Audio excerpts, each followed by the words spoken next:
안녕하십니까.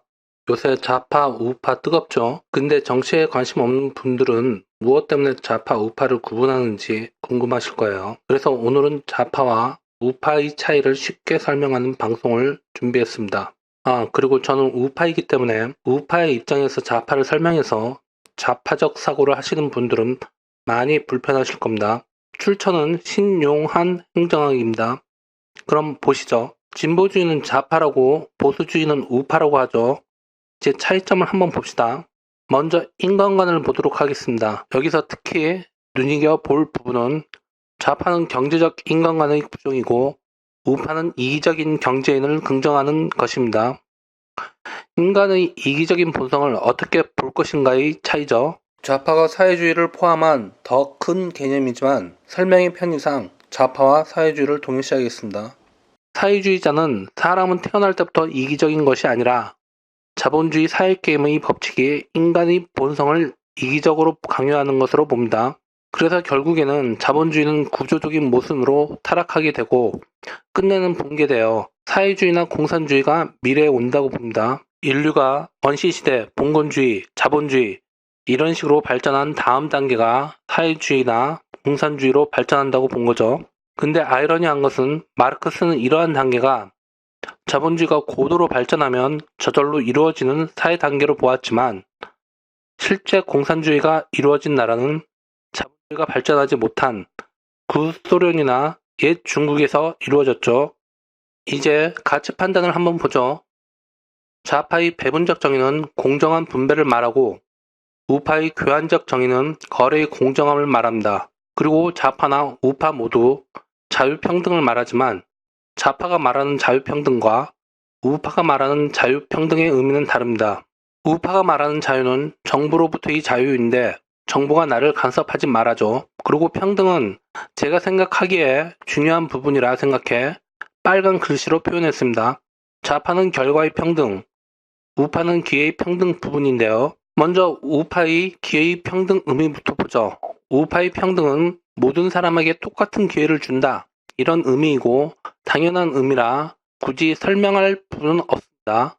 근데 좌파가 말하는 결과의 평등은 불평등한 결과의 수정을 위해 기회를 인위적으로 조정하는 것을 말합니다. 이런 예로는 공무원 채용시험에서 국가유공자 가산점을 주거나 기업체나 국가기관에 일정 비율 이상 장애인을 고용하도록 하는 장애인 의무고용 제도가 있겠죠. 그러니까 상대적으로 불리한 위치에 있는 사람을 우대하자 이런 의미입니다. 참고로 제가 저번에 어떤 유튜브 방송을 보니까 그분이 하시는 말씀이 좌파의 평등과 우파의 자유가 좋아서 자기는 중도다 라고 말씀을 하시는데 저는 이것은 잘못된 생각이라고 생각합니다. 결과의 평등을 추구하면 평등한 결과를 위해서 기회를 불평등하게 조작을 하고 그렇게 하면 또 다른 피해자가 나옵니다.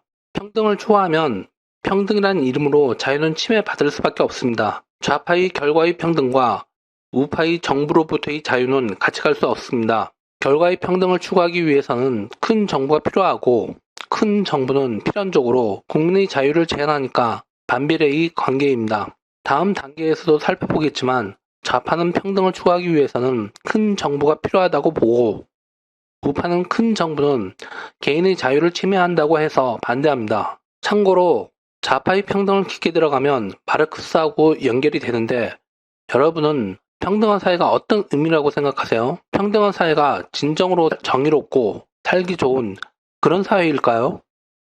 그러면 그 평등의 기준은 누가 정할까요? 신이 정할까요? 아니요.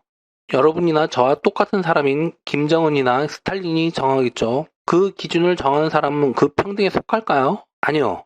그 사람은 특별하겠죠. 조지 오웰의 동물농장에서 모든 동물은 평등하지만 어떤 동물이 다른 동물보다 평등하다는 말처럼 평등한 사회인데 실제로는 평등한 사회가 아닌 사회가 됩니다. 결론은 계급 사회를 타파하기 위해 나온 공산주의와 파시즘이 더 사회를 고통스러운 지옥으로 만들었다고 저는 생각합니다.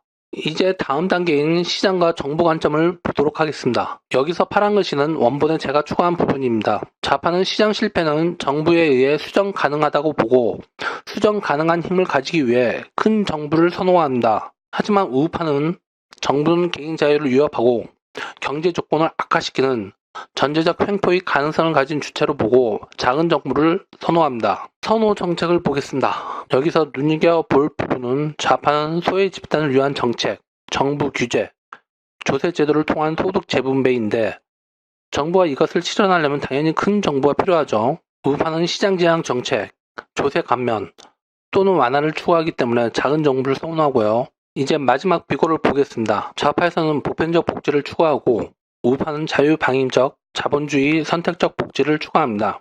좌파는 국민 모두에게 복지 서비스를 제공하는 보편적 복지를 위해 큰 정부가 필요하고 우파는 필요한 사람에게만 복지 서비스를 제공하는 선택적 복지를 위해 작은 정부가 필요하다고 봅니다. 오늘은 좌파와 우파의 차이점을 알아보는 방송을 하였습니다. 끝으로 사회주의적 사고에 대한 제 생각을 말하면서 마치겠습니다. 사회주의적 사고는 가난한 사람에 대한 동정이 아니라 부자에 대한 증오심에서 출발합니다. 한번 사회주의적 사고에 빠지면 빠져나오기 힘든 이유가 인간의 증오심에 기반하여 부자나 우파를 도덕적으로 타락한 존재라 생각하며 자신은 도덕적으로 우월하고 정의로운 존재라고 생각하기 때문입니다.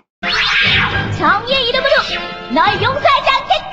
내가 오른쪽으로 가면 도덕적으로 타락한 존재가 되는데 좌파가 오른쪽으로 갈 이유가 없죠. 그렇기 때문에 아무리 논리, 이성, 팩트를 들이대도 좌파인 분이 우파로 가기 힘들다고 저는 생각합니다. 그리고 사회주의자도 돈을 매우 좋아합니다. 요새 뉴스를 보면 잘 알 수 있죠. 돈을 매우 좋아하고 부자지만 부자를 미워한다는 이중성을 지닌 강남 좌파가 이래서 탄생합니다. 시청해주셔서 감사합니다.